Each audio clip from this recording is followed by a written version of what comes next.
হুসাইন মোহাম্মদ এরশাদ ও জিয়াউর রহমানের সময়ে বন্দী ছাত্র রাজনীতি মুক্ত করেছিল ছাত্রলীগ, এমনটা জানিয়ে আওয়াজ বড় দল ছোট এমন রাজনৈতিক দল সম্পর্কে সজাগ থাকতে ছাত্রলীগকে আহ্বান জানিয়েছেন আওয়ামী লীগের যুগ্ম সাধারণ সম্পাদক ও পররাষ্ট্রমন্ত্রী ডক্টর হাসান মাহমুদ।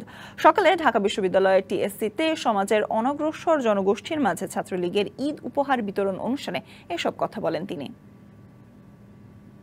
বন্দী গণতন্ত্রকে মুক্ত করার লক্ষ্যে ছাত্রলীগ এবং ছাত্র রাজনীতি অবদান রেখেছে, কিন্তু আমি অবাক বিস্ময়ে দেখি যে বুয়েটের মতো একটি শিক্ষা প্রতিষ্ঠান, যেই প্রতিষ্ঠানে সবসময় ছাত্র রাজনীতি ছিল, সেই ছাত্র রাজনীতি থেকে অনেক দেশ বরেণ্য রাজনীতিবিদের জন্ম হয়েছে এবং যারা দেশকে নেতৃত্ব দিয়েছে, দিচ্ছে, সরকারের নেতৃত্ব দিয়েছে এবং দিচ্ছে।